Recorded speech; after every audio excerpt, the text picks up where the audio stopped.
अस्सलाम वालेकुम students. Lecture number 25 chemical process principles 2।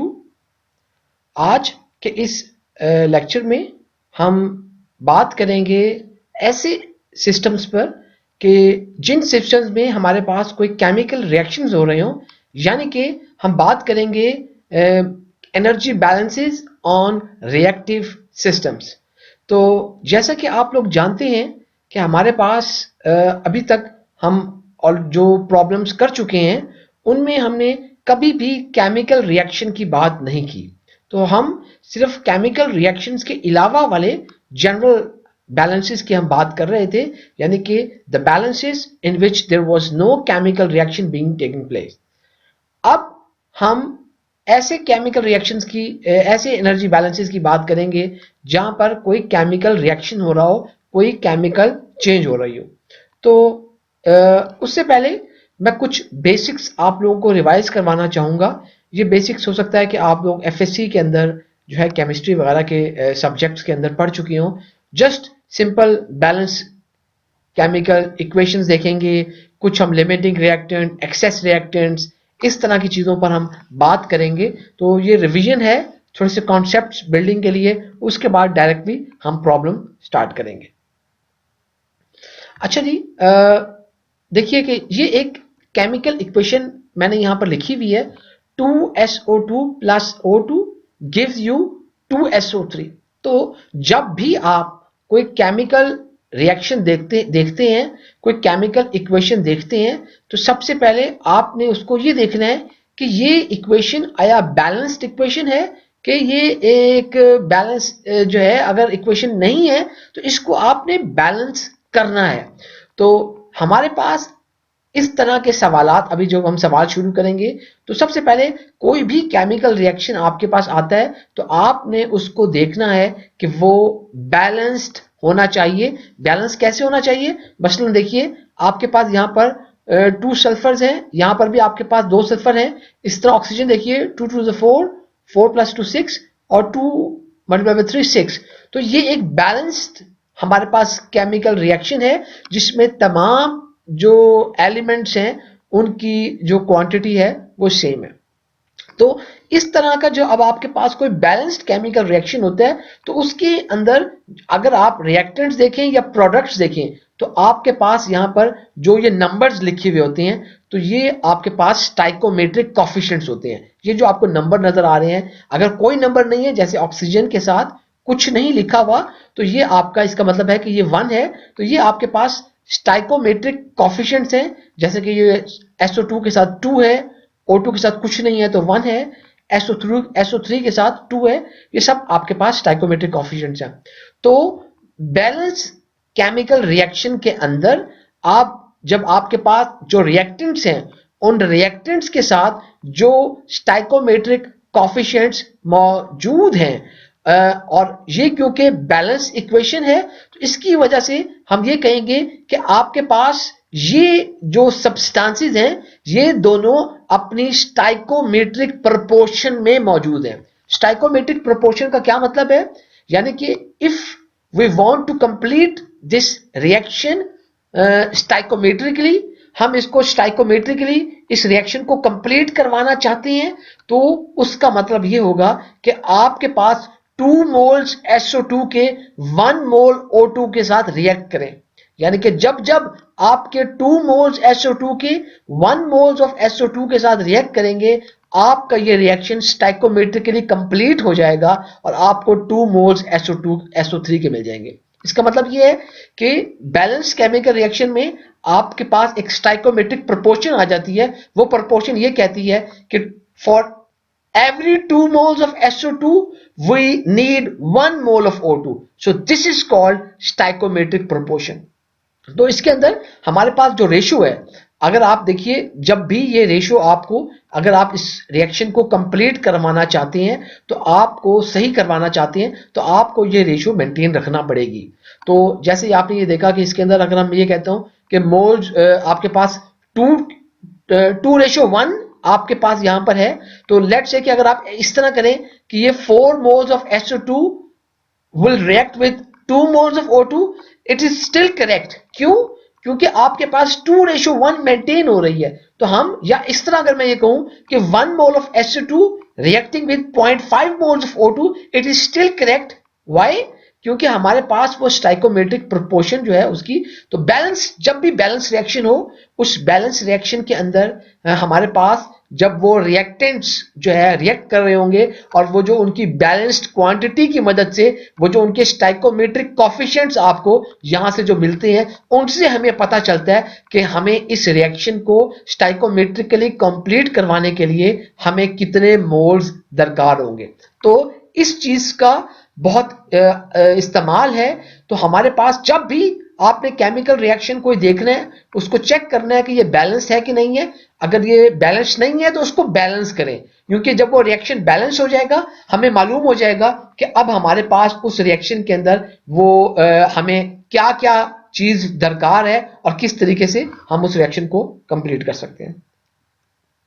अच्छा जी, जैसे अभी यही सेम रिएक्शन, इसमें जरा देखिए, आपके पास 2 moles of SO2 are reacting with 1 mole of O2 to provide you 2 moles of SO3।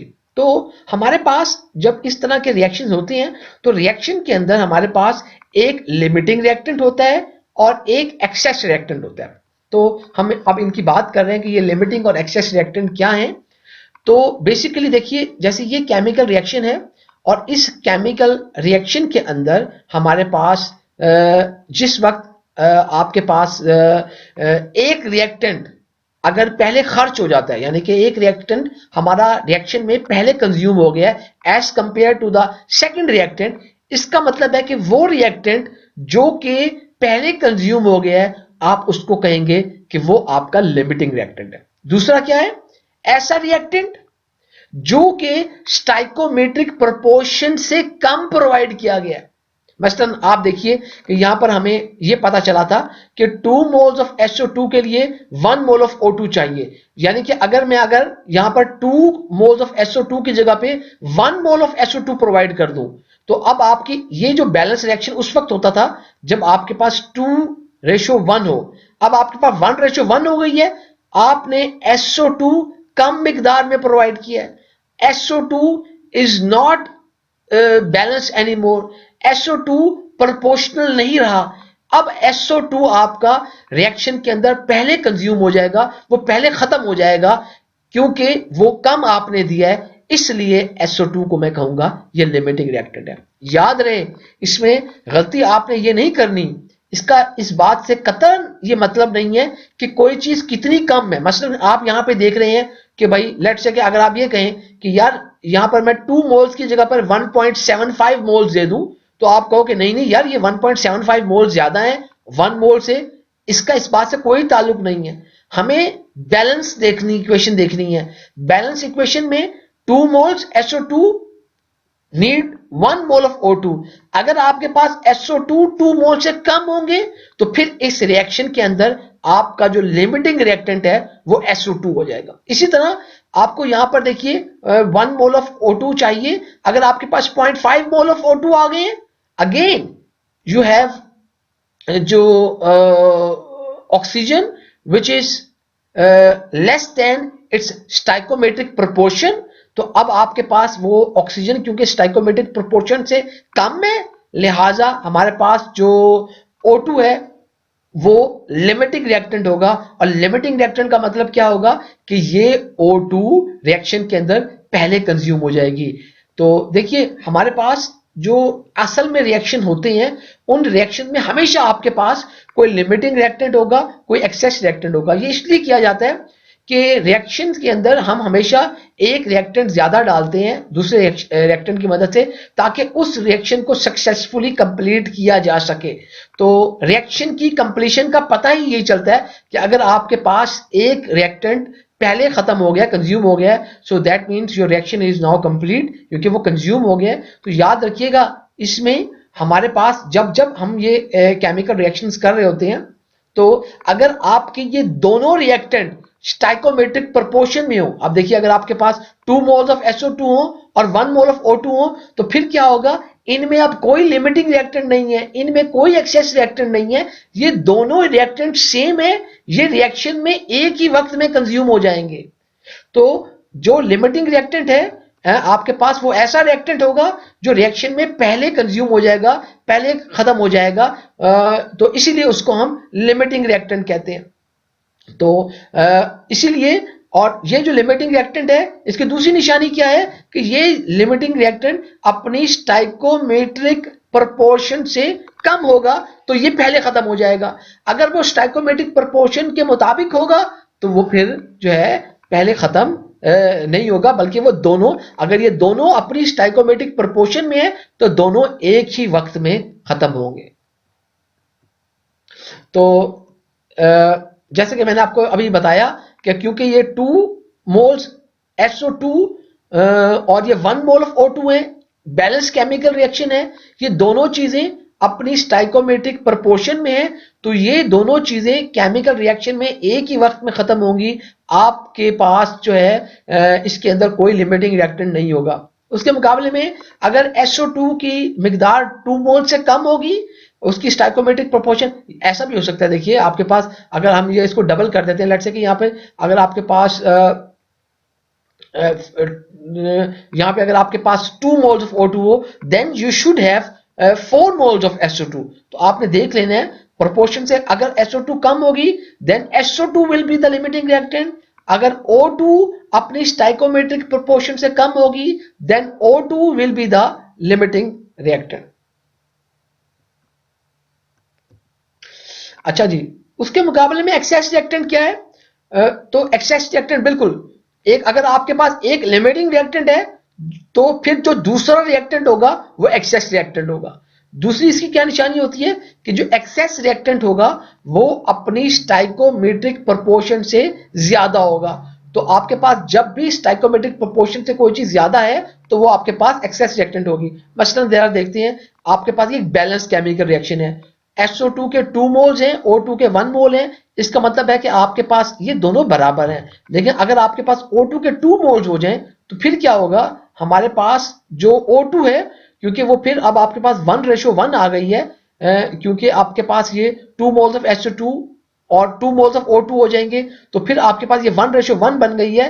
तो आपके पास 2:1 होनी चाहिए थी, O2 आपकी मिकदार बढ़ गई है, O2 will become the excess reactant. उसके मुकाबले में अगर इसी तरह मैं SO2 को मैं 2 के बजाय 4 कर देता हूं और O2 1 रहती है, या 2 के बजाय 3 कर देता हूं, तो SO2 की जो प्रोपोर्शन है, स्टाइकोमेट्रिक प्रोपोर्शन, वो बढ़ गई है और अब SO2 आपके पास एक्सेस रिएक्टेंट बन जाएगा। तो प्रैक्टिकली नॉर्मली हमारे पास जो ये ऑक्सीजन होती है ये हमेशा एक्सेस में दी जाती है रिएक्शन को कंप्लीट करवाने के लिए, सक्सेसफुली कंप्लीट करवाने के लिए, और ऑक्सीजन को एज सच ऑक्सीजन की फॉर्म में यूज नहीं किया जाता। तो हमारे पास जैसे कंबस्टन, ये बर्निंग वगैरह के जो मैकेनिज्म होते हैं, तो कंबस्टन प्रोसेसेस के अंदर ऑक्सीजन को in the form of air use किया जाता है। Air is cheap as compare to the other reactants, तो एयर को हम हमेशा एक्सेस में प्रोवाइड करते हैं ताकि हमारा रिएक्शन सक्सेसफुली कंप्लीट हो सके। क्योंकि आपके पास इंप्योरिटीज भी होती हैं, आपके पास अदर जो है कंडीशंस भी होती हैं जो फुलफिल नहीं हो रही होती, तो हम जब एयर को, यानी कि ऑक्सीजन आपकी एयर में मौजूद होगी तो एयर दे रहे होते हैं, वो एक्सेस पे दे रहे होते हैं, तो उसकी वजह से हमारे पास जो है नॉर्मली हमारे पास केमिकल रिएक्शन में ऐसा ही होता है। अच्छा, तो इसीलिए बस आप लोगों ने याद यही रखना है कि हमारे पास जो भी रिएक्टेंट मौजूद होगा केमिकल रिएक्शन के अंदर, और जो रिएक्टेंट हमारा केमिकल उस रिएक्शन के अंदर सबसे पहले कंज्यूम हो जाएगा वो आपका लिमिटिंग रिएक्टेंट है, और दूसरा जो रिएक्टेंट होगा वो एक्सेस रिएक्टेंट होगा। या आपके पास वो रिएक्टेंट जो कि अपनी स्टाइकोमेट्रिक प्रोपोर्शन में कम दिया गया है, प्रोवाइड किया गया है, वो आपका लिमिटिंग रिएक्टेंट होगा। इसी तरह वो रिएक्टेंट जो स्टाइकोमेट्रिक प्रोपोर्शन से ज्यादा दिया गया होगा वो आपका एक्सेस रिएक्टेंट होगा। अगर ये दोनों रिएक्टेंट जो है वो अपनी स्टाइकोमेट्रिक प्रोपोर्शन पे दिए गए हैं, फिर इनमें कोई लिमिटिंग एक्सेस का कॉन्सेप्ट नहीं आएगा। फिर उस वक्त ये दोनों जो रिएक्टेंट्स हैं ये आपके पास जो है एक ही वक्त में कंज्यूम होंगे। लेकिन प्रैक्टिकली ऐसा नहीं किया जाता। प्रैक्टिकली ऑलवेज आपके पास कोई एक्सेस रिएक्टेंट होगा, कोई लिमिटिंग रिएक्टेंट होगा। क्यों? Because of the impurities. We can never have 100% purity. तो हमारे पास हमेशा कुछ ना कुछ इंप्योरिटी रहती है, सिस्टम के अंदर कुछ प्रॉब्लम रहती है। इस वजह से it makes no sense to have a balance chemical reaction. तो आप उसको जब इंडस्ट्री के अंदर ऑपरेशन की जा रही होती है तो आप कोई बैलेंस इक्वेशन नहीं लगा रहे होते, बल्कि एक्सेस में कुछ प्रोवाइड करते हैं ताकि इंप्योरिटीज को कंपेंसेट किया जा सके और रिएक्शन को कंपेंसेट किया जाए। हम ऑलरेडी बात कर चुके हैं स्टाइकोमेट्रिक कॉफिशिएंट की। मैंने आपको बताया था अभी थोड़ी देर पहले भी कि जैसे हमारे पास ये एक रिएक्शन मैंने दिखाया था, इस रिएक्शन के अंदर ये जो आपके कॉफिशिएंट्स लगे हुए हैं, जो 2, अगर कुछ नहीं लगा हुआ तो 1, इन कॉफिशिएंट्स को हम स्टाइकोमेट्रिक कॉफिशिएंट्स कहते हैं। इन स्टाइकोमेट्रिक कॉफिशिएंट्स को एक ग्रीक लेटर जिसको नू कहते हैं और उसको लिखते ऐसे हैं, ये टेढ़ा सा वी बना के, तो ये नू ग्रीक लेटर है, इस नू से रिप्रेजेंट किया जाता है, इसका नाम स्टाइकोमेट्रिक कॉफिशिएंट है। तो नू आई बेसिकली ये कोई आई रिप्रेजेंट कर रहा है, कुछ किसी स्पीशीज को रिप्रेजेंट कर रहा है। जैसे इस रिएक्शन में हमारे पास यहां पे देखिए 3 स्पीशीज हैं, SO2, O2, SO3। तो आपके पास स्टाइकोमेट्रिक कॉफिशिएंट, तो अगर मैं नू SO2 वो SO2 को रिप्रेजेंट कर रहा होगा, नू O2 वो O2 को रिप्रेजेंट कर रहा होगा, नू SO3 वो SO3 को रिप्रेजेंट कर रहा होगा। तो इसीलिए उसको आई से जो है वो रिप्रेजेंट किया हुआ है। अच्छा, तो जो स्टाइकोमेट्रिक कॉफिशिएंट होता है, ये जो रिएक्टेंट्स है उसके लिए ये नेगेटिव होता है, जबकि प्रोडक्ट्स के लिए जो स्टाइकोमेट्रिक कॉफिशिएंट होता है ये पॉजिटिव होता है। तो आप लोगों ने याद रखना है कि हमारे पास जो स्टाइकोमेट्रिक कॉफिशिएंट है रिएक्टेंट्स के लिए नेगेटिव और प्रोडक्ट्स के लिए ये पॉजिटिव होता है। इसके साथ साथ हमारे पास जरा इस केमिकल रिएक्शन को देखिए। ये केमिकल रिएक्शन है कि C2H2 plus H2 is giving you C2H4। अब सबसे पहले आपने देखना है कि ये रिएक्शन आपके पास बैलेंस रिएक्शन है कि नहीं है। तो the reaction must be balance. अगर ये रिएक्शन बैलेंस नहीं है तो इसको बैलेंस कीजिए, क्योंकि अगर आप बैलेंस नहीं करेंगे तो again you will have some mistake in assuming which component is your limiting reactant or which component is your excess reactant. Similarly, हमें इनके coefficients मालूम करने में भी मुश्किल आ सकती है अगर ये रिएक्शन बैलेंस नहीं होगा। तो ये बैलेंस रिएक्शन है। यहां पर देखिए कार्बन 2 है, हाइड्रोजन 4 है, बैलेंस केमिकल रिएक्शन है। तो अगर आप इसको देखें तो आपको पता लगता है कि C2H2 क्योंकि रिएक्टेंट साइड पर है, तो नू C2H2 is equal to -1 mole, H2 नू H2 इज इक्वल टू -1 मोल। तो प्रोडक्ट्स के लिए आप जो स्टाइकोमेट्रिक कॉफिशिएंट है वो पॉजिटिव लेते हैं, सो नू C2H4 इज इक्वल टू +1 मोल। तो ये हमारे पास तरीका है स्टाइकोमेट्रिक कॉफिशिएंट लिखने का। तो जैसे आपको याद होगा हमने देखा था कि आपके पास वॉल्यूम था, उसके साथ साथ आपके पास वॉल्यूमेट्रिक फ्लो रेट भी था। जैसे आपके पास मैस था, मैस फ्लो रेट भी था। जब भी कोई टाइम की टर्म इन्वॉल्व हो जाती थी तो वो आपका रेट बन जाता था। इसी तरह क्योंकि आपको पता है कि मोस्टली हमारी जो केमिकल इंडस्ट्री है उसके अंदर प्रोसेसेस कॉन्टिन्यूस प्रोसेसेस हैं, ओपन सिस्टम है आपके पास, और उनके अंदर हमारे पास कोई टाइम का फैक्टर इन्वॉल्व होगा, कोई रेट होगी आपके पास। तो इसीलिए हम जो स्टाइकोमेट्रिक कॉफिशिएंट है वो भी आपके पास V डॉट आपके पास किसी रेट की फॉर्म में हो सकते हैं। तो अगर इसका मतलब क्या है कि मोल्स डिवाइडेड बाय टाइम अगर आपके पास आ गए हैं तो वो हम उसको रेट की फॉर्म में हम उसको लिख सकते हैं। मसलन इसी रिएक्शन में देखिए, अगर इस रिएक्शन में ये तमाम stoichiometric coefficients in the form of rates हैं, तो आपके पास C2H2 के लिए नू C2H2 जो नू डॉट वो जो रेट है वो -1 मोल पर सेकेंड हो सकता है, जो -1 मोल पर मिनट को टाइम आ जाएगा। तो इसी तरह H2 जो है वो आपके पास -1 मोल पर टाइम, और जो न्यू C2H4 वो +1 मोल पर टाइम आपके पास उसके अंदर टाइम के हिसाब से कुछ भी वो अमाउंट हो सकती है। अच्छा स्टूडेंट्स, जो नेक्स्ट हमारा टॉपिक है वो एक्सटेंट ऑफ रिएक्शन है। जरा हम उस पर बात करते हैं, एक्सटेंट ऑफ रिएक्शन पे। सबसे पहले मैं आपको बता दूं कि एक्सटेंट ऑफ रिएक्शन को भी हम एक स्पेशल ग्रीक लेटर जिसको जाई कहते हैं, ये आप देख सकते हैं जाई, इस ग्रीक लेटर जाई से हम इसको रिप्रेजेंट करते हैं। और बेसिकली एक्सटेंट ऑफ रिएक्शन से हमें ये पता चलता है कि हमारा रिएक्शन कितना कंप्लीट हो चुका है। तो बेसिकली जो एक्सटेंट ऑफ रिएक्शन है ये आपको इसको मालूम करने के लिए हम लिमिटिंग रिएक्टेंट को यूज करते हैं। मैं अभी डिटेल में आगे बताता हूं कि किस तरीके से। तो एक्सटेंट ऑफ रिएक्शन को फाइंड आउट करने के लिए आपको सबसे पहले लिमिटिंग रिएक्टेंट और एक्सेस रिएक्टेंट का पता होना चाहिए।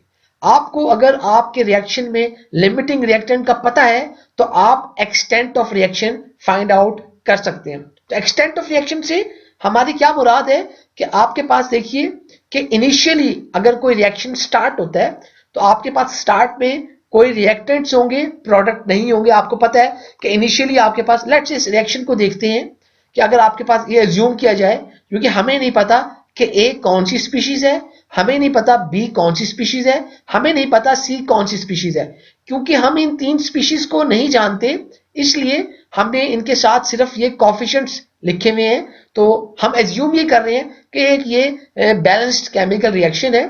तो इस केमिकल रिएक्शन के अंदर हमारे पास अगर हम बात करें तो जो हमारे पास स्टाइकोमेट्रिक कॉफिशिएंट है तो नू ए जो है वो आपके पास -2 मोल्स है, जो नू बी है वो -2 मोल्स है और नू सी है वो +1 मोल है।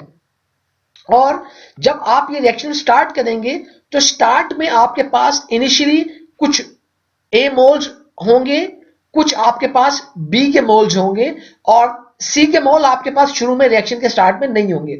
जब आप रिएक्शन कुछ देर हो चुकी होगी तो कुछ देर के बाद ए के मोल्स इनिशियली मोल से कम हो जाएंगे। इसी तरह बी के मोल्स आपके जो इनिशियल अमाउंट थी उससे कुछ कम हो जाएंगे और शुरू में आपके पास सी के मोल नहीं थे लेकिन अब आपके पास सी के मोल आ जाएंगे। तो इस इंफॉर्मेशन की मदद से हम बेसिकली जो है वो आप यूज करते हैं लिमिटिंग इसको आप एक्सटेंट ऑफ रिएक्शन को फाइंड आउट करने के लिए। मसलन जाई देखते हैं।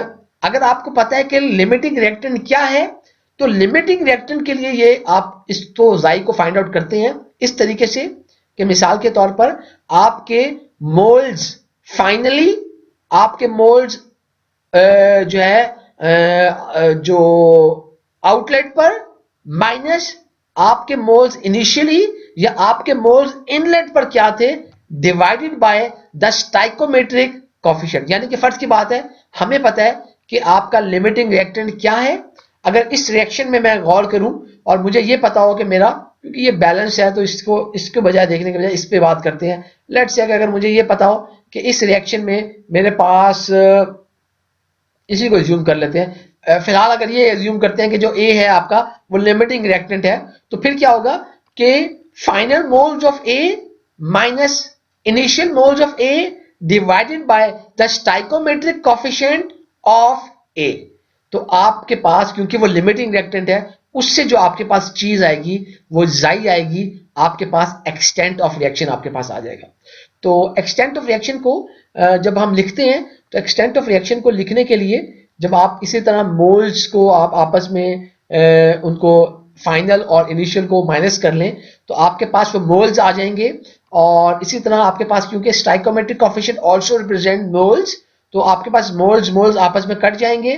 तो जो याद रखना है कि जो एक्सटेंट ऑफ रिएक्शन या जो जाई है, this is dimensionless, it is just a simple number. इसके अंदर कोई यूनिट्स नहीं होंगे, ये आपके पास नंबर आएगा जिसको हमें चाहिए। तो ऑलरेडी आप लोगों को पता है कि देखिए हमारे पास, क्योंकि जो मोस्टली केमिकल इंडस्ट्रीज के प्रोसेसेस हैं वो कॉन्टिन्यूअस ओपन प्रोसेसेस हैं और कॉन्टिन्यूअस ओपन प्रोसेसेस के अंदर हमारे पास जो कॉन्टिन्यूअस ओपन प्रोसेसेस हैं उनके अंदर कोई टाइम का फैक्टर इन्वॉल्व होता है। तो इसीलिए अगर आपके पास टाइम का फैक्टर इन्वॉल्व होगा तो हम अगर लिमिटिंग रिएक्टेंट की बात कर रहे हैं जिसकी मदद से हम जाई को फाइंड आउट कर रहे हैं, तो मैं अगर ये कहूं कि molar flow rate of the limiting reactant eight the outlet minus molar flow rate of the limiting reactant eight the inlet divided by the stoichiometric coefficient flow, जो रेट है उसका आपका ऑफ द लिमिटिंग रिएक्टेंट। तो आपका वो सभी ये moles per time और ये भी मोल्स पर टाइम, तो अगेन ये मोल्स पर टाइम आपस में कट जाएगा और आपके पास जो चीज आ जाएगी, आपके पास एक डायमेंशनलेस एक नंबर आ जाएगा। अच्छा, दूसरी चीज याद रखनी है कि जो एक्सटेंट ऑफ रिएक्शन है दिस इज ऑलवेज पॉजिटिव। आपके पास एक्सटेंट ऑफ रिएक्शन नेगेटिव नहीं होगा। क्यों नहीं होगा? कि बेसिकली एक्सटेंट ऑफ रिएक्शन आपके पास, जब देखिए आप आउटलेट है, क्योंकि आपको पता है कि आउटलेट की जो वैल्यू होगी इनिशियली से कम होगी, क्योंकि इनिशियल आपके पास रिएक्टेंट ज्यादा होगा, आउटलेट पे वो रिएक्टेंट कम होगा। तो मोस्टली क्योंकि आपके पास पता है, क्योंकि लिमिटिंग रिएक्टेंट है तो आउटलेट पे तो वो रिएक्टेंट होगा ही नहीं, तो आपके पास यहाँ पे माइनस आ जाएगी।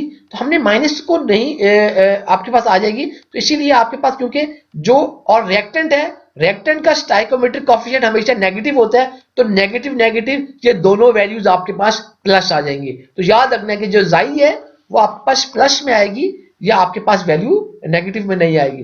तो बैच प्रोसेसेस के लिए बैच प्रोसेस तरीका यही है, बल्कि सिंपल है, उसमें टाइम का फैक्टर इन्वॉल्व नहीं होगा।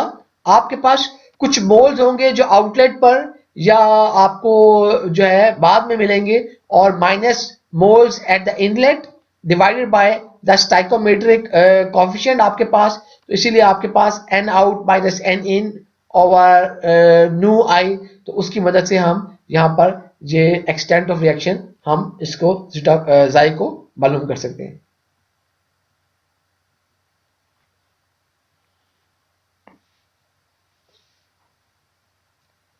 अच्छा जी, अब हम आते हैं हीट ऑफ रिएक्शन की तरफ। देखिए, जब भी कभी कोई केमिकल रिएक्शन होता है तो केमिकल रिएक्शन के नतीजे में हमारे जो रिएक्टेंट्स हैं उन रिएक्टेंट्स के बॉन्ड्स ब्रेक होते हैं।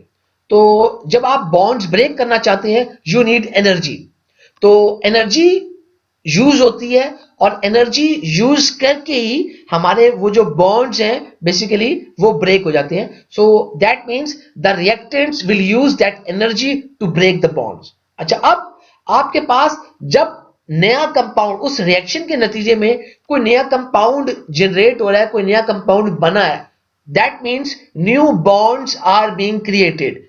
जब आपके पास नए बॉन्ड बनते हैं उसका मतलब क्या होता है कि आपके पास कोई एनर्जी जो है वो रिलीज होती है as the new bonds take some form.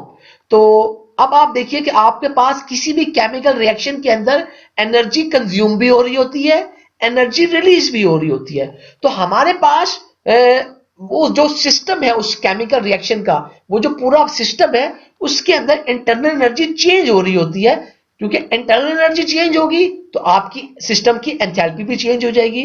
तो इसीलिए हमारे पास वो जो नेट एंथैल्पी को चेंज आ जाए, अगर मैं उस नेट एंथैल्पी चेंज को मैं कैलकुलेट कर लूं, वो नेट एंथैल्पी चेंज क्या है, क्योंकि एनर्जी कुछ आपकी कंज्यूम हुई है, कुछ एनर्जी रिलीज हुई है। पॉसिबल है कि आपके बॉन्ड्स को ब्रेक करने के लिए एनर्जी ज्यादा कंज्यूम हो गई है, रिलीज कम हुई है।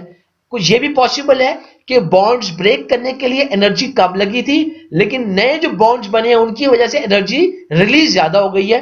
तो वट एवर द केस, आपके पास वो जो नेट एनर्जी होगी, वो जो इनकी दरमियान में वो जो डिफरेंस है आपके पास, वो जो भी नेट डिफरेंस है उस एनर्जी का, इन दोनों हमारे पास जो नेट डिफरेंस होगा आपके पास उस सिस्टम के अंदर जो एनर्जी का, तो वो हम उसको हीट ऑफ रिएक्शन की मदद से उसको हम हीट ऑफ रिएक्शन कहते हैं।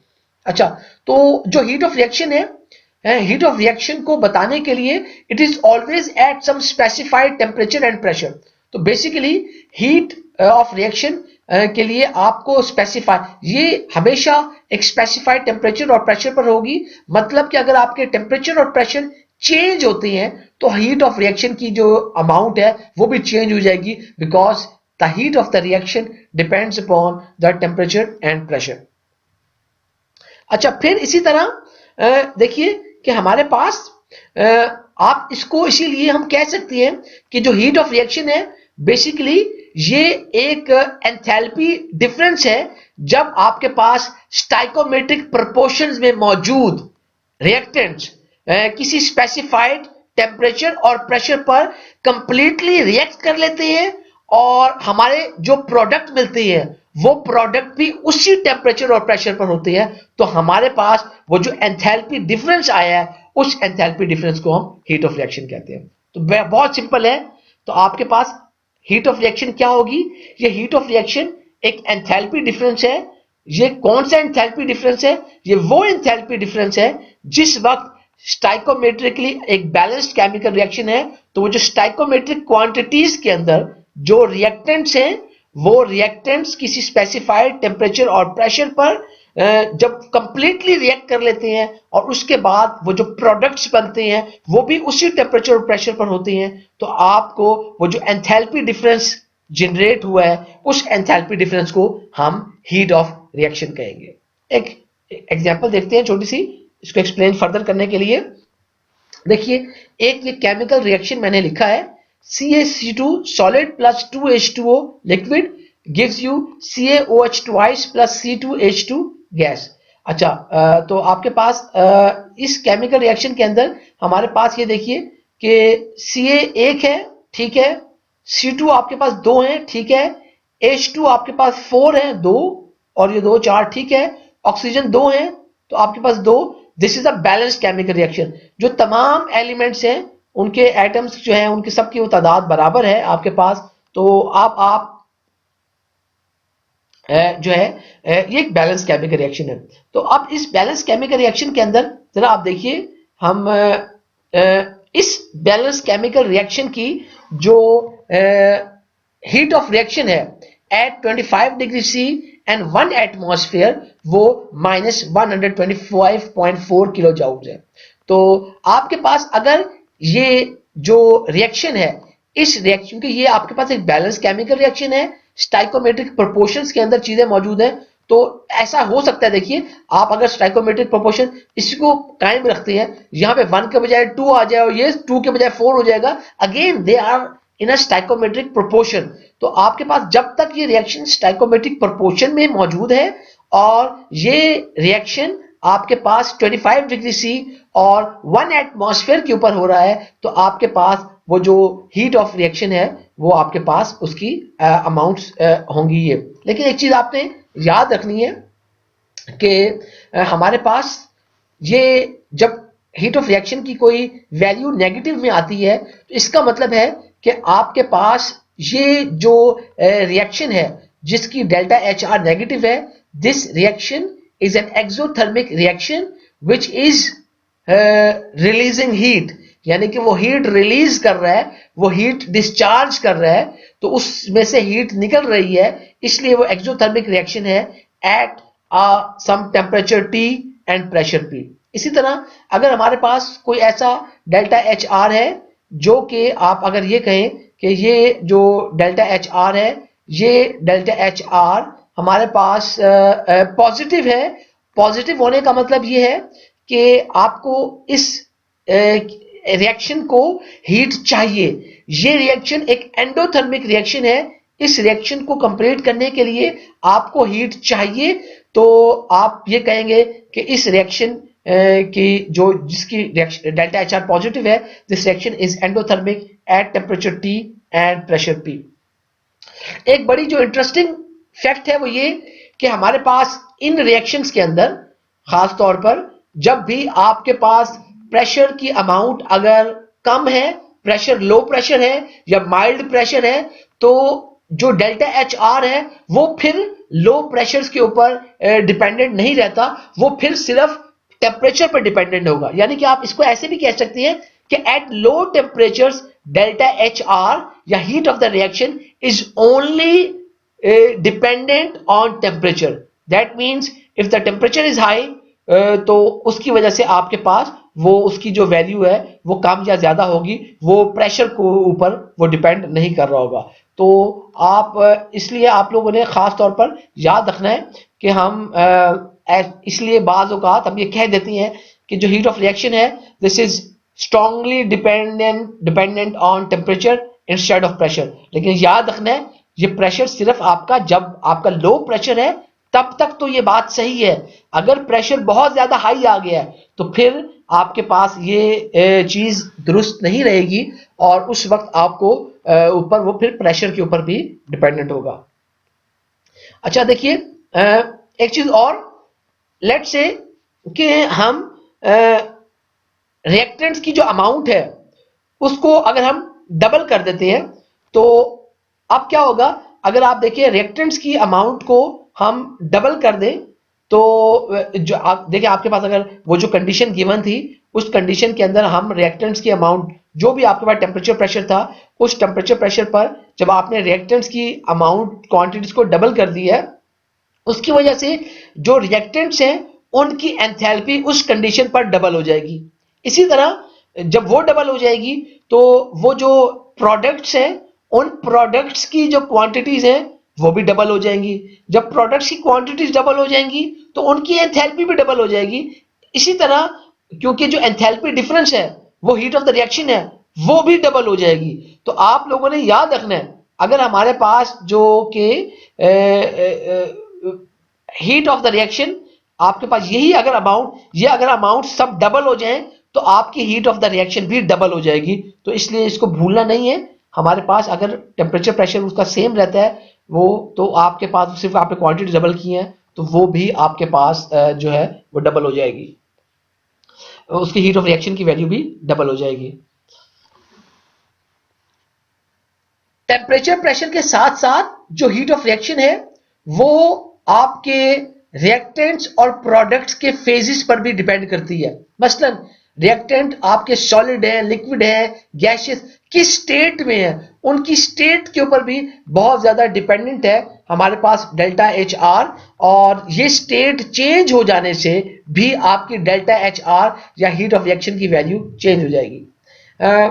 जब हम डाटा आप रेफरेंस टेबल्स की मदद से या लिटरेचर में से किसी केमिकल रिएक्शन की या किसी स्पीशीज के लिए आप delta H are find out करते हैं, तो हमें ये पता चलता है कि जो वैल्यूज गिवन होती हैं अक्सर स्टैंडर्ड हीट ऑफ रिएक्शंस की वैल्यू गिवन होती हैं। यानी कि आप ये कह सकते हैं कि डेल्टा एच आर की वैल्यूज आपको डेल्टा एच आर नॉट, ये इस तरह डेल्टा एच आर नॉट की सूरत में आपको वैल्यू दी होती हैं। तो ये स्टैंडर्ड हीट ऑफ रिएक्शन या डेल्टा एच आर नॉट है। बेसिकली ये हमारे पास ये वो हीट ऑफ रिएक्शन है जो कि किसी मखसूस टेम्परेचर और प्रेशर के लिए है। मतलब वो मखसूस, नॉर्मली वो मखसूस टेम्परेचर और प्रेशर 25 डिग्री सी और 1 एटमॉस्फेयर होता है। यानी कि आपके पास अगर कोई इस तरह फिक्स किस्म की कोई वैल्यू दी हुई है, तो नॉर्मली ये वैल्यू 25 डिग्री सी 1 एटमॉस्फेयर होती है। तो आप कह देते हैं, तो इसका मकसद है इसको डेल्टा एच आर नॉट से रिप्रेजेंट कर देते हैं कि भाई ये आपके पास कोई standard heat of the reaction दे दी है। तो हमारे पास अक्सर लिटरेचर में स्टैंडर्ड हीट ऑफ रिएक्शन दी होती है। तो उसका मतलब ये है कि standard heat of the reaction means के for the particular chemical reaction, the reactants and the products both are at 25 degrees C and 1 atmosphere. This is called standard heat of reaction delta HR naught. Last में ये तो कुछ मैंने आपको basic चीजें बताई हैं। सिर्फ जो आपने, मैं समराइज करते हुए एक चीज आपको बताता हूं कि जब भी हम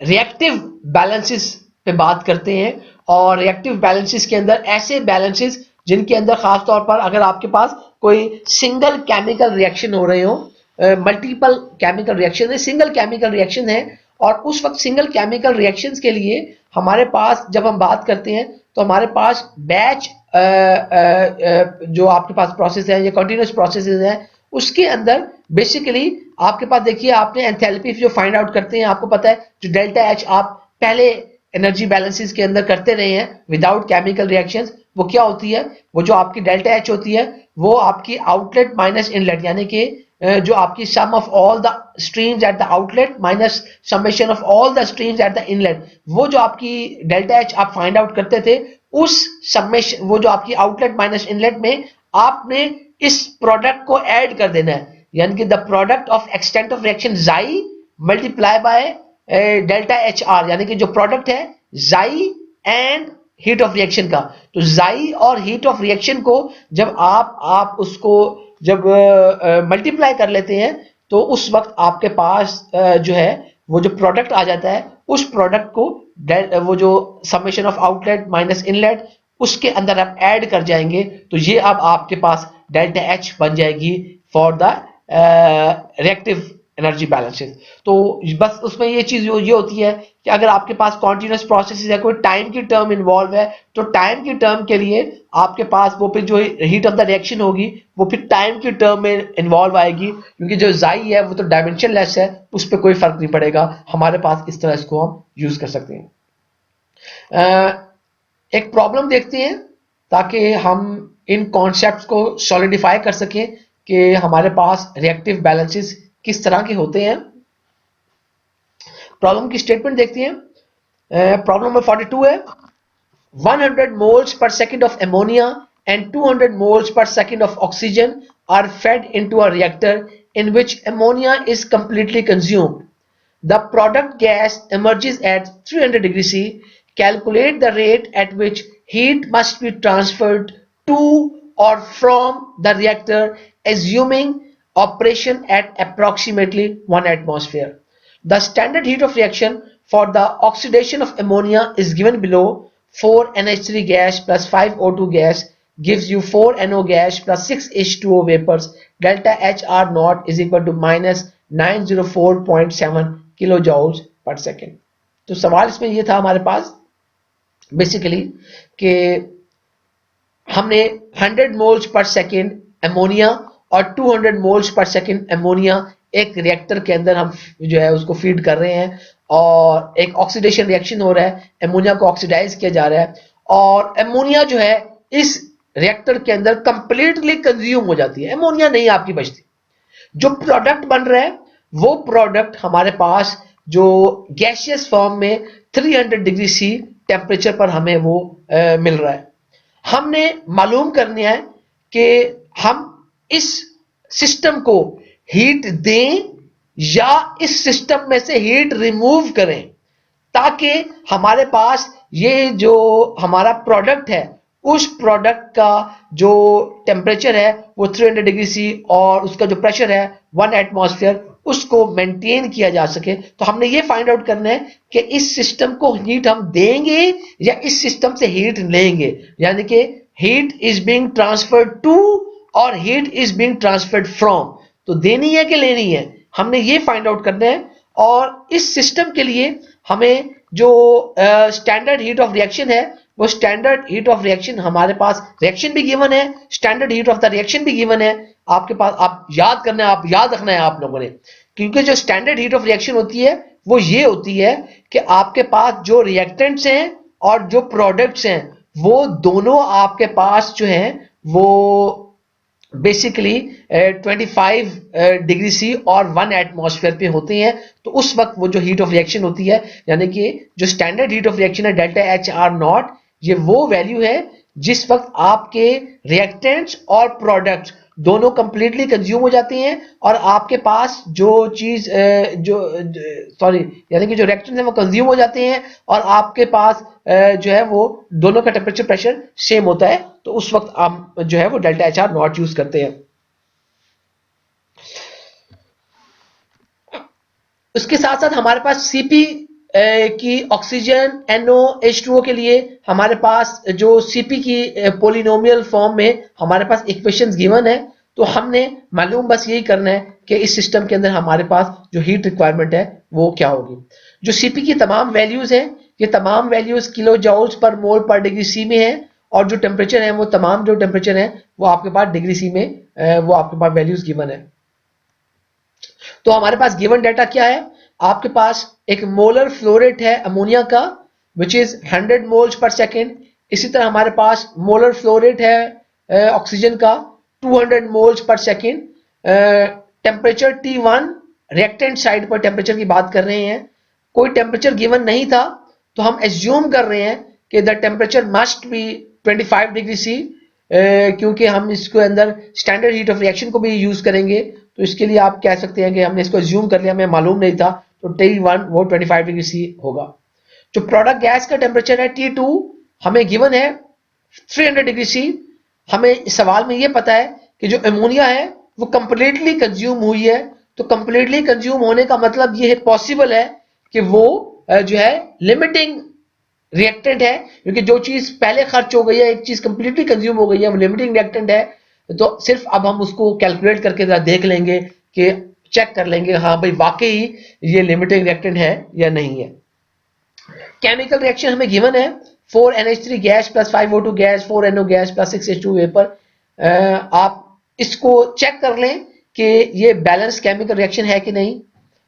तो आप देख सकते हैं कि हमारे पास 4 नाइट्रोजन है, तो फिर 4 नाइट्रोजन है, हाइड्रोजन आपके पास 4 3 12, हमारे पास 6 2 12 है, ऑक्सीजन आपके पास 10 है, 6 और 4 10 है, तो बैलेंस केमिकल रिएक्शन है।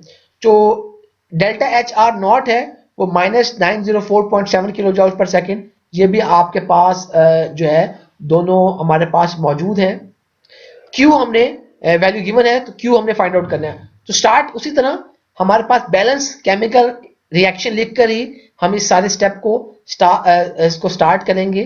रिएक्शन लिख दिया, आपको पता है कि ये रिएक्शन आपका बैलेंस केमिकल रिएक्शन है। तो बैलेंस हो जाने की वजह से, क्योंकि ये केमिकल रिएक्शन हमारे पास अब बैलेंस है, तो अब आपने जरा गौर करना है, क्योंकि जब आपके पास बैलेंस केमिकल रिएक्शन होगा तो बैलेंस केमिकल रिएक्शन का मतलब यह है कि तमाम जो रिएक्टेंट्स हैं वो रिएक्टेंट्स अपने स्टाइकोमेट्रिक प्रोपोर्शन के अंदर मौजूद हैं, यानी कि उस रिएक्शन को कंप्लीट करने के लिए जो प्रोपोर्शन होनी चाहिए थी वो उसी प्रोपोर्शन के अंदर ही चीजें मौजूद हैं। तो अगर आप गौर करें, क्योंकि ये बैलेंस केमिकल रिएक्शन है, तो आप इसको देखें तो पता चलता है कि 4 मोल्स ऑफ या आप ये कहें क्योंकि हमारे पास ये एक कॉन्टिन्यूस प्रोसेस है, 4 moles per second of ammonia will require oxygen stoichiometrically कितनी उसको रिक्वायर होगी 5 मोल, यानी कि 4 moles per second of NH3 requires O2 स्टाइकोमेट्रिकली 5 moles per second.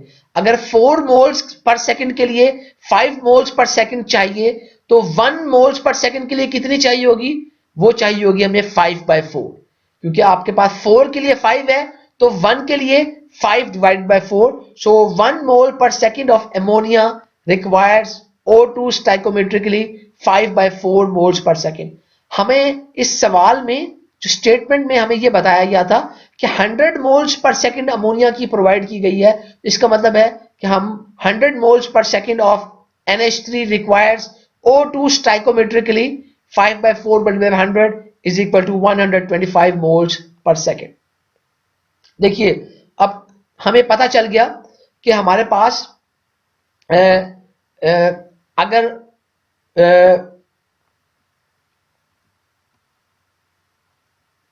हमें पता यह चला कि 100 मोल अमोनिया के लिए स्टाइकोमेट्रिक जो प्रोपोर्शन है ऑक्सीजन की वो 125 मोल्स पर सेकेंड आपके पास होनी चाहिए थी।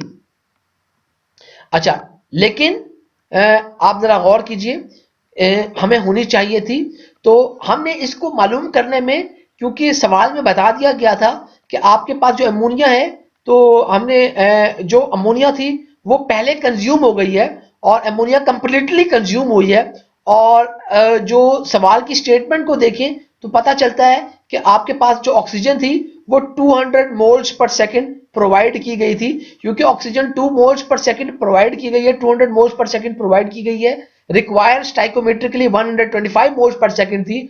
तो ऑक्सीजन आपकी एक्सेस रिएक्टेंट है और अमोनिया जो है आपकी वो लिमिटिंग रिएक्टेंट है। तो हमने उसको लिख दिया कि ammonia is the limiting reactant, oxygen is the excess reactant. ये जब चीजें फाइंड आउट कर ली तो अब आप देखें, क्योंकि ऑक्सीजन एक्सेस रिएक्टेंट है, इसका मतलब यह है कि चाहिए 125, दे रहे हैं आप 200, तो इसका मतलब है कि जो बकाया जो बच गई है ऑक्सीजन वो आपके प्रोडक्ट में मौजूद होगी। तो हम मालूम कर लेते हैं वो ऑक्सीजन प्रोडक्ट में कितनी मौजूद होगी। तो अगर आप देखें तो मोल्स ऑफ ऑक्सीजन जो प्रोडक्ट गैस में मौजूद होंगी उसको मालूम कर सकते हैं कि ऑक्सीजन आपने रिएक्टर को कितनी सप्लाई की है माइनस ऑक्सीजन जो स्टाइकोमेट्रिकली रिक्वायर है। ऑक्सीजन जो आपने रिएक्टर को सप्लाई की है वो 200 मोल्स पर सेकेंड है, जो स्टाइकोमेट्रिकली हमें चाहिए वो 125 है। तो 200 माइनस 125 आपके पास जो प्रोडक्ट गैस के अंदर हमें ऑक्सीजन मौजूद है वो 75 मोल्स पर सेकेंड है। तो हमने यहां तक मालूम कर लिया कि स्टाइकोमेट्रिकली हमारी जो प्रपोर्शन में जो जो चीजें हमें दरकार थी हमने उनको फाइंड आउट कर लिया, और साथ में हमने ये भी फाइंड आउट कर लिया कि हमारे पास इन चीजों को करने के लिए जो आपके पास प्रोडक्ट के अंदर जो एक्सेस रिएक्टेंट की जो मिकदार मौजूद थी वो भी हमने फाइंड आउट कर ली। अच्छा देखिए, अब इस केमिकल रिएक्शन को देखते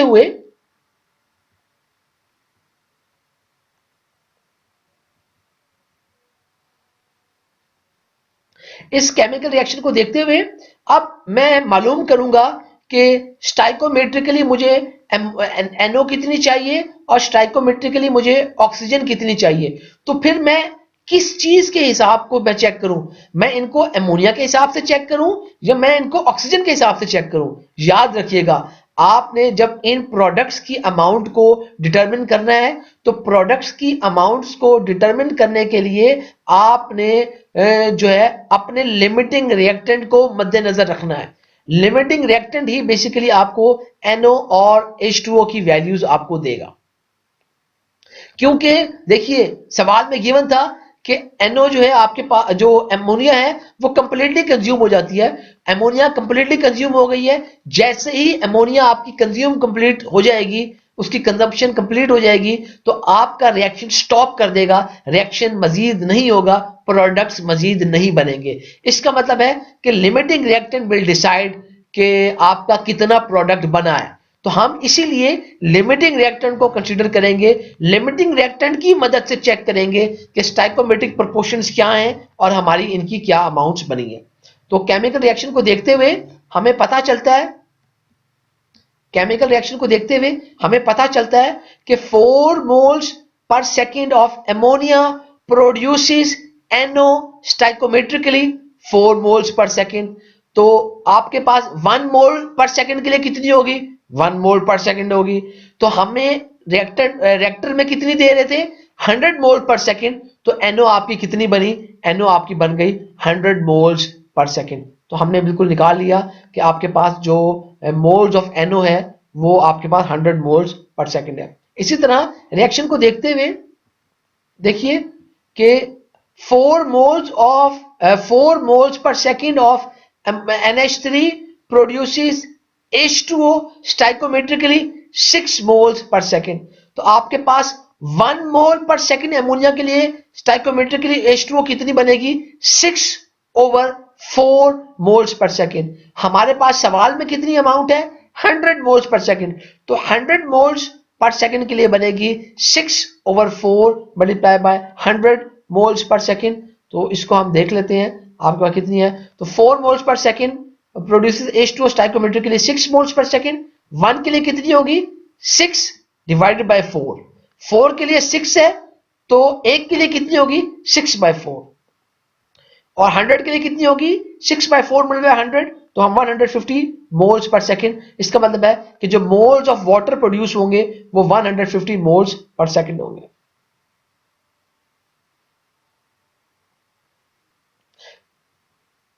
अच्छा जी, हमने अब इस यहां तक तमाम रिएक्टेंट्स और प्रोडक्ट्स की अमाउंट्स को भी डिटरमिन कर लिया है based on what data was provided in the statement.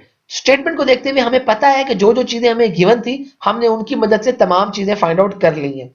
तो इस डेटा को यूज करते हुए हम ये जो आपके पास एक पिक्टोरियल रिप्रेजेंटेशन जैसे आप बाकी सवालों में करते थे वो मैंने यहाँ पे आपको बना के दी है कि हमारे पास रिएक्टेंट्स जो ऐड हो रहे हैं रिएक्टर के अंदर 100 moles per second ammonia add हो रही है, 200 moles per second O2 add हो रहा है एट 25 डिग्री C और 1 एटमॉस्फेयर।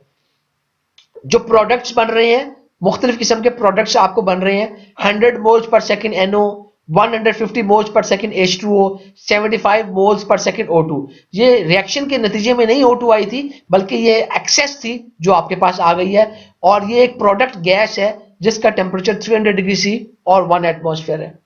तो हमने अब इस सिस्टम में ये Q की अमाउंट फाइंड आउट करनी है, और ये Q कौन सी Q है, ये Q वो आपकी हीट है जो आप सिस्टम में देंगे या आप सिस्टम में ऐड करेंगे या सिस्टम में से रिमूव करेंगे। यानी कि सिस्टम में वो हीट आप या तो ट्रांसफर करेंगे ट्रांसफर टू या ट्रांसफर फ्रॉम, ताकि आपको पता चल जाए जो आप हीट ऐड करेंगे या आप रिमूव करेंगे उसकी मदद से हम इसको जो है मालूम कर लेंगे कि वो हीट कितनी ऐड की है या रिमूव की है, ताकि आपके जो रिएक्टेंट जो प्रोडक्ट्स हैं उनका टेम्परेचर 300 डिग्री सी पर मेंटेन किया जा सके, वो हमने मालूम करना था। तो ये सब कुछ करने के लिए हम जैसा हमेशा करते हैं एनर्जी बैलेंस इक्वेशन जो है इस रिएक्टर पे अप्लाई करेंगे। तो जो एनर्जी बैलेंस इक्वेशन आप लगाएंगे वो एनर्जी बैलेंस इक्वेशन होती है Q plus W H is equal to delta H plus delta E के प्लस डेल्टा ई पी। इसको इक्वेशन नंबर 1 कह दिया। तो देखिए कि इस हमारे पास जो सिस्टम के अंदर कोई मूविंग पार्ट्स नहीं है, उसके लिए हमारे इसके अलावा हमारे पास इस सिस्टम के अंदर जो कोई एनर्जी है वो इलेक्ट्रिसिटी या रेडिएशन की मदद से ट्रांसफर नहीं की जा रही। तो इसका मतलब यह है कि आपके पास शाफ्ट वर्क जीरो है। बिल्कुल इसी तरह क्योंकि ये रिएक्टर हॉरिजॉन्टल है, इसमें जो इनलेट और आउटलेट है उनके दरमियान में कोई वर्टिकल डिस्टेंसेस ऐसे नहीं है कि आपको पास कोई जो है वो डेल्टा ईपी हो, तो डेल्टा ईपी भी जीरो है। फिर इसी तरह हमारे पास देखिए क्योंकि जो केमिकल रिएक्शन है इस केमिकल रिएक्शन के अंदर हमारे पास कोई केमिकल रिएक्शन हो रहा है और नॉन नेग्लिजिबल टेम्परेचर चेंजेस हैं। यहाँ पे मैंने केमिकल चेंजेस लिख दिया है, it should have been temperature changes. तो हमारे पास इस सवाल में हमारे पास बेसिकली नॉन नेग्लिजिबल हमारे पास टेम्परेचर चेंजेस हैं और केमिकल चेंजेस हो रही हैं। तो ये क्योंकि आपके पास बहुत ज्यादा होती है एज कंपेयर टू जो है आपके पास जो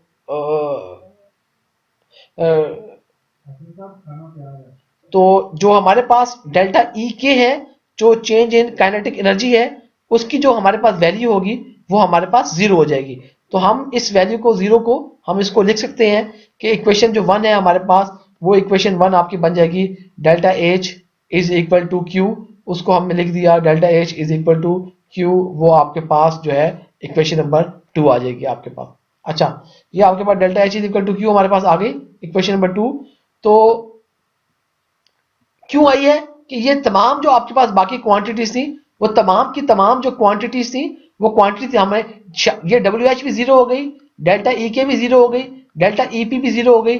आपके पास बाकी बच गया Q is delta H is equal to Q, आपके पास जो है वो बाकी हमारे पास बच गया।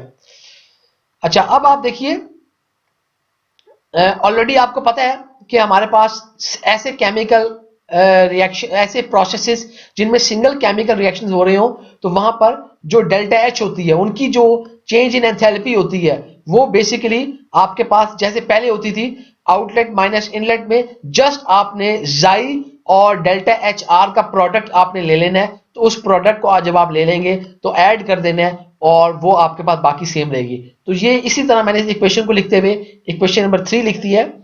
तो अब आप देखिए इस इक्वेशन नंबर 3 को देखें। इस इक्वेशन नंबर 3 को हम निकालने के लिए हम पहले जाई कैलकुलेट कर लेते हैं, एक्सटेंट ऑफ रिएक्शन हम कैलकुलेट कर लेते हैं, जाई कैलकुलेट कर लेते हैं। तो जाई को कैलकुलेट करने के लिए एक्सटेंट ऑफ रिएक्शन को कैलकुलेट करने के लिए हमारे पास जो है अगर आप देखें तो हमारे पास जो फॉर्मूला था तो आपको पता है कि जो एक्सटेंट ऑफ रिएक्शन है जाई कैलकुलेट करने के लिए आप कोई लिमिटिंग रिएक्टेंट यूज करेंगे। आपको कुछ लिमिटिंग रिएक्टेंट जो है उसकी इंफॉर्मेशन आप यूज कर रहे होंगे। तो बेसिकली वो क्या होगी कि जो अमाउंट होगी लिमिटिंग रिएक्टेंट की आउटलेट पे माइनस लिमिटिंग रिएक्टेंट्स की इनलेट पे डिवाइडेड बाय उस लिमिटिंग रिएक्टेंट का स्टाइकोमेट्रिक कोफिशिएंट, तो आपके पास जाई आ जाएगा। तो सवाल में हमारे पास एमोनिया जो थी वो लिमिटिंग रिएक्टेंट थी, तो हमारे पास जो जाई है वो क्या होगी moles of ammonia eight the outlet minus moles of ammonia eight the inlet divided bye जो आपके पास जो जाई है आपके पास जो उसकी जो आपके पास सॉरी जो स्टाइकोमेट्रिक कोफिशिएंट है अमोनिया का वो, तो आपके पास आउटलेट पे अमोनिया की जो मोल्स है वो 0 हैं, इनलेट पे आपके मोल्स वो 100 मोल्स पर सेकंड थे और स्टाइकोमेट्रिक जो पता चलता है कोफिशिएंट से वो अमोनिया के आपके पास वो -4 मोल्स पर सेकंड आपके पास है। तो आपके पास जो वैल्यू आपके पास आ जाएगी वो वैल्यू आपके पास आ जाएगी 100 डिवाइड बाय 4, तो मैंने आपको पता है क्योंकि 100/4, तो इसको आप में इसको जाई की जो वैल्यू है वो 25 हमने कैलकुलेट कर ली। अच्छा, अब डेल्टा एच आर नॉट जो हमारे पास स्टैंडर्ड हीट ऑफ रिएक्शन है वो भी हमें पता है, तो हमने डेल्टा एच आर नॉट और जाई की वैल्यू को अगर हम इस इक्वेशन के अंदर पुट करें तो हमारे पास आ जाता है इक्वेशन नंबर 3 में अगर आप पुट करें तो आपके पास delta H naught delta H is equal to 25 multiply by -904.7 kilo joule per second plus summation of outlet minus inlet.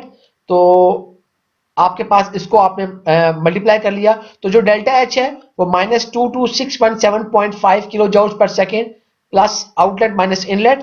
तो इस वैल्यू को अगर मैं इस इक्वेशन के अंदर पुट कर दूं जिसमें delta H is equal to Q थी, तो इक्वेशन नंबर 2 के अंदर मैं पुट कर दूं तो आप क्यू की जो वैल्यू है हमारे पास वो क्या हो जाएगी, क्यू की वैल्यू हो जाएगी -22617.5 kilo joule per second plus ये NiHi समेशन, यानी कि summation of the molar flow rate and the enthalpies eight the outlet minus summation of molar flow rates and enthalpies eight the inlet. इसको हमने equation number 4 का नाम दे दिया। तो ये अब आपके पास इस इक्वेशन को हमने इस्तेमाल करना है, यूज करना है, और इस इक्वेशन की मदद से हमने चीजें मालूम करनी है। सिर्फ इस इक्वेशन के अंदर हमने ये चीज मालूम करनी है, ये चीज मालूम करनी है। अब हमारे पास ये हमारा सिंपल उसी तरह का सवाल बन गया है जैसे हम पहले एनर्जी बैलेंस के सवाल करते थे। तो हम पहले क्या करेंगे, हमारे पास जो जो स्पीशीज मौजूद हैं हमारे इस सिस्टम में, उन तमाम स्पीशीज की हम बेसिकली क्या करेंगे कि उनकी कोई रेफरेंस स्टेट्स हम जो है स्पीशीज की वो लिख लेंगे। तो रेफरेंस स्टेट हमने जो चूज की है वो अमोनिया के लिए हमने gaseous 25 degree C 1 atmosphere, O2 के लिए gaseous 25 degree C 1 atmosphere, NO के लिए gaseous 25 degree C 1 atmosphere, H2O के लिए वेपर 25 डिग्री सी 1 एटमॉस्फेयर। एक चीज याद रखिएगा, वेपर्स गैस एक ही चीज है, सिर्फ वाटर के फॉर्म में हम, क्योंकि वाटर है उसको वेपर में लिखते हैं, उसको गैस के फॉर्म में हम उसको नहीं लिखते, तो इसलिए हमने इसको यहाँ पे इसको वेपर लिखा हुआ। तो इसी तरह सबसे पहले हम इनलेट आउटलेट कोई एंथैल्पी टेबल बनाएंगे जिसमें तमाम जो स्पीशीज होंगी जो कि इस प्रोसेस में मौजूद होंगी वो आपकी गिवन होंगी। तो सबसे पहले आपने रेफरेंस स्टेट्स लिख ली और उसी तरह फिर ये इनलेट आउटलेट एंथैल्पी टेबल बना दिया। तो मैंने ये रिएक्टेंट्स और प्रोडक्ट्स अलग कर लिए। ये NH3O2 रिएक्टेंट है, NOH2 प्रोडक्ट है। तो आपके पास जो moles at the inlet, ammonia के मोल्स इनलेट पे 100 मोल्स पर सेकंड थे, O2 के 200 थे, NO का 0 था, H2O का 0 था, क्योंकि प्रोडक्ट है शुरू में कुछ नहीं थे। तो क्योंकि आप देखें हमारे पास ये तमाम जो चीजें थी 25 डिग्री सी पर है, रेफरेंस स्टेट है, तो क्योंकि आपके पास रिएक्टेंट्स जो थे आपके पास यहाँ क्योंकि ये 0 है तो ये तो 0 ही हो जाएंगे। अब क्योंकि रेफरेंस स्टेट 25 डिग्री सी है, देखिए रेफरेंस स्टेट 25 डिग्री सी है और रिएक्टेंट जो थे वो भी 25 डिग्री सी पर थे, तो आपके पास एंथैल्पीज भी ये 0 0 हो गई। आउटलेट पे देख लेते हैं, अमोनिया कंज्यूम कंप्लीटली हो जाती है तो आउटलेट पे अमोनिया 0 होगी। जो ऑक्सीजन है वो क्योंकि आपके पास जो है एक्सेस में थी तो ऑक्सीजन प्रोडक्ट में जा रही थी, वो हमें मालूम कर लिया था, वो 75 थी।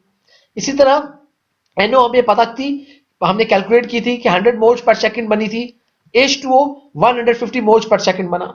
क्योंकि ये 0 है तो 0 क्योंकि आपको मालूम करने की कोई जरूरत नहीं है तो ये भी 0 हो जाएगी एंथैल्पी।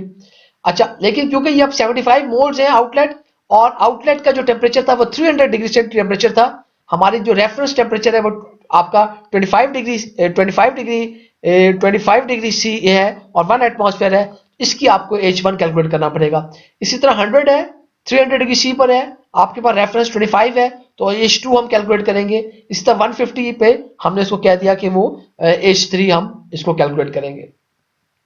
तो अब हम ये अननोन जो स्पेसिफिक एंथैल्पीज हैं इस गिवन टेबल के अंदर हम कैलकुलेट करते हैं और उनको कैलकुलेट करने के लिए हम इस तरह से कुछ प्रोसीड करेंगे कि देखिए आपके पास यहाँ पे H1 आपके पास है और H1 को आप अगर आप देखिए तो पता ये चलता है कि हमारे पास क्योंकि ऑक्सीजन हमने गैस फॉर्म में 25 डिग्री सी 1 ATM से हमने ऑक्सीजन गैस फॉर्म में 300 डिग्री सी और 1 एटमॉस्फेयर तक हमने इसको फाइंड आउट करना है। तो आपके पास जो एंथैल्पी आपके पास H1 आपके पास आ गई है, वो T1 से T2 CPT dt, हम इसके लिए वो सिंपल इक्वेशन गैसेस फॉर्म में है, CPT की आप इक्वेशन यूज करेंगे और CP ऑफ ऑक्सीजन आप लगाएंगे। टेम्परेचर गिवन है, T1 आपका रिएक्टेंट साइड का टेम्परेचर 25 था, T2 यानी कि फाइनल टेम्परेचर आउटलेट पर जो प्रोडक्ट गैस का टेम्परेचर था वो 300 डिग्री सी आपके पास जो टेम्परेचर था वो आपके पास गिवन था।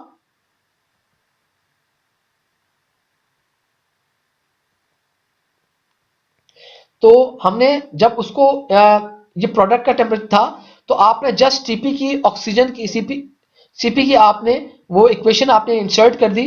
तो एक इक्वेशन आपने इस इंटीग्रल के अंदर जो पोलिनोमियल था वो 0.0291 plus 1.158 multiply by 10 power minus 5t minus 0.6076 multiply by 10 power minus 8t square plus 1.311 multiply by 10 power minus 12t cube dt।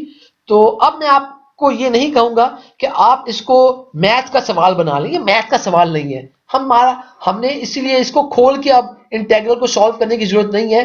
जैसे कि मैंने आपको बताया था कि कैलकुलेटर की मदद से आप लोग डायरेक्टली इस इंटीग्रल को सॉल्व कर सकते हैं। तो कैलकुलेटर की मदद से डायरेक्टली इस इंटीग्रल को जब मैंने सॉल्व किया तो सॉल्व करने के बाद जो है मैंने जब इसका रिजल्ट निकाला तो मेरा जो रिजल्ट था वो जो H1 आपकी वो 8.8149 किलो जूल पर मोल हमारे पास ये जवाब आ गया। एक चीज याद रखिएगा कि मैंने आप लोगों को बताया था कि कुछ कैलकुलेटर के मॉडल्स डिफरेंट होने की वजह से पॉसिबल है कि आपका ये जवाब कुछ डिफरेंट आए। तो आपने घबराना नहीं है इस बात से, वो जो है थोड़ी बहुत चेंज आती है और वो क्योंकि उनकी प्रोग्रामिंग कैलकुलेटर्स की इस तरीके से हुई हुई है जिसकी वजह से वो कुछ एरर आता है, लेकिन हमारे इन सवालों के अंदर वो एक्सेप्टेबल है क्योंकि ये मैथ्स के सवाल नहीं है, हम इनको इस तरीके से ही हल करेंगे। अच्छा जी, तो इसी तरह देखिए कि आपके पास जो हम H2 के लिए हमारे पास स्पेसिफिक एंथैल्पी H2 हमने फाइंड आउट करनी थी। तो वो उसके लिए N2 gas 25 degree C 1 atm से हमारे पास NO गैस जो 300 डिग्री सी 1 एटमॉस्फेयर के ऊपर। तो आपने उसी तरह गैसियस फॉर्म में है तो आप उसी तरह सीपी ऑफ गैस उसकी जो हमने था उसके लिए मालूम की थी, हम उसी को इंटीग्रल को यूज करते हुए हम मालूम कर लेंगे। और सीपी ऑफ एनओ हमें गिवन है, हम पोलिनोमियल यूज करेंगे उसको इंटीग्रेट कर लेंगे across the inlet and outlet temperature T1 और T2 के अगेंस्ट। तो आपके पास वो जो पोलिनोमियल था उसको जब आपने यूज किया और पोलिनोमियल यूज करने के बाद हमारे पास जो डायरेक्टली आपने जो जवाब निकाला वो जवाब आपका H2 8.7165 किलो जूल पर मोल निकल आया। इसी तरह स्पेसिफिक एंथैल्पी H3 भी हम कैलकुलेट करेंगे। तो जो स्पेसिफिक एंथैल्पी H3 हम कैलकुलेट करेंगे वो बेसिकली क्या होगी आपकी, आप उसको H2O को वेपर फॉर्म में 25 डिग्री सी और 1 एटमॉस्फेयर पर, और वो हमने उसको फॉर्म फाइंड आउट करना है H2O वेपर फॉर्म में 300 डिग्री सी और 1 एटमॉस्फेयर के ऊपर आपके पास वो क्या होगी। तो आप अगर उसको देखें तो आपके पास जो स्पेसिफिक एंथैल्पी H3 जो है वो हमारे पास उसको देखें तो वो आप उसी तरह आप जो हम सीपी के इक्वेशन लगाते हैं तो सीपीटी और इंटीग्रल पोलिनोमियल आप उसका वाटर का वो जो हमारे पास यहाँ पे थी उसकी सीपी की इक्वेशन उसको हमने यूज किया, इनलेट और आउटलेट टेम्परेचर हमने इंटीग्रेट कर दिया उनके अगेंस्ट। तो आपके पास 0.03346 plus 0.6880 multiply 10 minus 5t plus 0.7604 multiply 10 power minus 8t square minus 3.593 multiply 10 power minus 12t cube dt। तो हमारे पास जो H3 है उसकी वैल्यू आ गई 9.9277 किलो जूल पर मोल। ये तमाम वैल्यूज आ गई हैं। तो ये तमाम वैल्यूज आ गई हैं तो मैं दोबारा से अपना inlet outlet enthalpy table draw करूंगा और उसके अंदर ये सारी वैल्यूज मैं इंसर्ट कर दूंगा। तो अब आप देख सकते हैं कि आपके पास ये तो वैक्स जीरो ही रहा। तो अब ये 8.8149 8.7165 9.9277 ये तमाम वैल्यूज हमने कर दी। तो वो जो इक्वेशन नंबर 4 थी उसको यूज करते हुए अब ये देखिए आपको इक्वेशन नंबर 4 में Q जो थी वो -22617.5 kilo joule per second plus ये जो प्रोडक्ट लेना था आप आउटलेट पे और प्रोडक्ट लेना था इनलेट पे। तो आप देखिए अगर आउटलेट का प्रोडक्ट देखें तो आपके पास ये पहली जो टर्म है 0 0 ये तो 0 0 हो जाएगा। तो इसको मैंने 0 0 कर दिया। और उसकी तरफ दूसरी देखिए आपके पास 75 moles per second multiply by 8.8149 kilo joules per mole.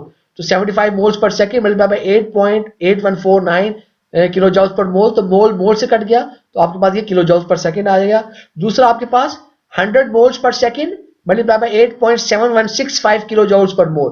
तो 100 moles per second multiply by 8.7165 kilo joules per mole, मोल मोल से कट गया तो आपके पास ये कोई किलो जूल्स पर सेकेंड आ जाएगा।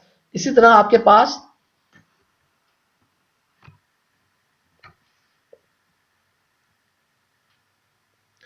अगर आप इसको देखें तो हमारे पास जो लास्ट आपके पास थी 150 moles per second multiply by 9.9277 kilo joules per mole. तो आपके पास वो आ जाएगा जो है वो 150 moles per second multiply by 9.9277 kilo joules per mole. तो मोल मोल से कट जाएगा तो हमारे पास जो है ये सारा आ गया। ये सारा जो आउटलेट के ऊपर जो प्रोडक्ट था जो NI और HI हमने वो सब मालूम कर लिया। और इनलेट पे इसी तरह आप देखते हैं इनलेट पर क्योंकि ये सब जीरो हैं एंथैल्पीज तो ये सब की वैल्यू जीरो आ जाएंगी। तो ये आपके 0 + 0 + 0 सब आ गई।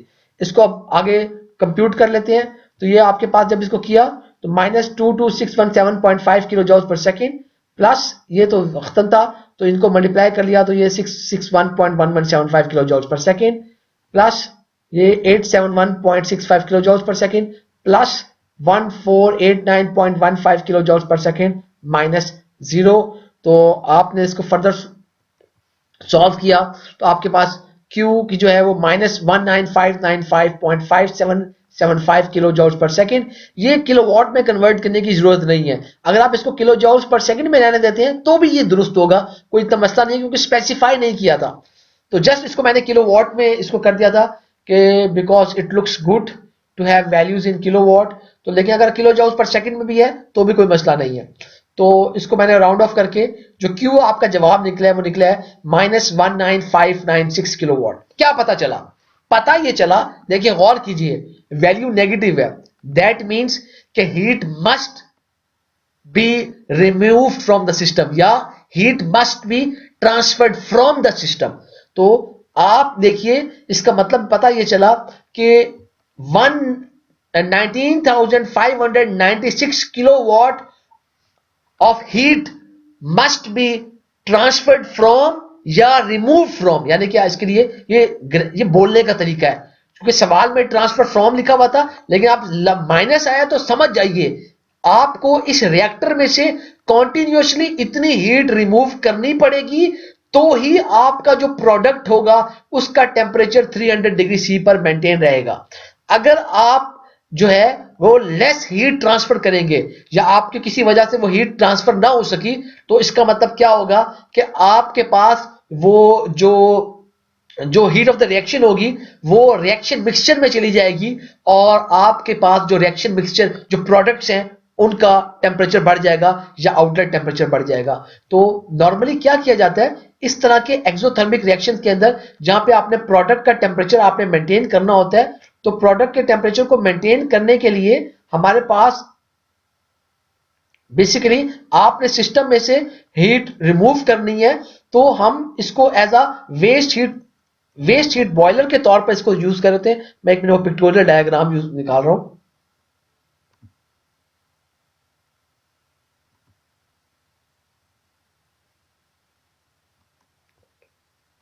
तो बेसिकली आप इस तरह के सिस्टम के अंदर क्योंकि ये अब पता ये चला कि ये जो रिएक्टर है because the reaction is exothermic reaction heat is being released और आपने प्रोडक्ट जो टेम्परेचर है वो 300 सी पर मेंटेन करना है और आपने इसमें से हीट रिमूव करनी है। तो आप क्या करते हैं कोई वाटर आप ऐड कर देते हैं और वो वाटर आप उसको स्टीम में कन्वर्ट कर लेते हैं और स्टीम को फिर कहीं और यूज कर लेते हैं और कॉन्टिन्यूसली आपकी स्टीम भी बनती रहती है और हीट भी रिमूव होती रहती है यानी कि हीट इस सिस्टम में से ट्रांसफर फ्रॉम होती रहती है, नॉट ट्रांसफर टू बल्कि ट्रांसफर फ्रॉम, हीट रिमूव होती रहती है और आपके पास वो जो प्रोडक्ट्स का टेम्परेचर है वो 300 डिग्री सी वो मेंटेन रहते हैं। So this was over lecture number 25, a new concept, not a difficult concept, simple concept.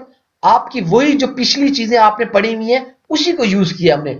सिर्फ इसके अंदर एक चीज आपने ऐड की है कि हमने बेसिकली जो आपके पास डेल्टा एच है उसके अंदर हमने प्रोडक्ट ऐड कर दिया है साई एक्सटेंट ऑफ रिएक्शन और जो आपके पास स्टैंडर्ड हीट ऑफ रिएक्शन है, उन दोनों को मल्टीप्लाई करने के बाद जो प्रोडक्ट आया उस प्रोडक्ट को आपने डेल्टा एच में ऐड कर दिया है। तो प्रोडक्ट को जब डेल्टा एच में आप ऐड कर देंगे तो आप लोगों के पास वो जो है ये सिंपल वही सवाल बन जाएगा जैसे कि आपका पहला सवाल था। तो this was our lecture number 25। Please go through this lecture, please watch this video. अगर आपका कुछ सवाल है तो you can always write me email. उसके अलावा आप मुझे व्हाट्सएप पे भी कांटेक्ट कर सकते हैं। तो सबसे अच्छा तरीका यह है कि आप जब हमारा लाइव सेशन हो तो उस लाइव सेशन में आप ज्वाइन करें। तो जब आप लाइव सेशन में ज्वाइन करेंगे तो आपके पास ये चांस होगा कि आप ज़्यादा से ज़्यादा सवालात पूछ सकें और उसके अंदर अपने जो कॉन्सेप्ट्स वगैरह हैं वो क्लियर कर सकेंगे। हमारा जो लाइव सेशन होता है वो हर मंगल और जुमेरात 1 बजे हमारा ये लाइव सेशन होता है। तो मैं लाइव सेशन से कुछ देर पहले आप लोगों के साथ अपना जो अपना लिंक, उसका गूगल मीट का लिंक मैं शेयर कर देता हूं और इस लिंक को यूज करते हुए आप लोग ये अपना जो सेशन है उसके अंदर ज्वाइन कर सकते हैं। थैंक यू वेरी मच जी। अल्लाह हाफिज।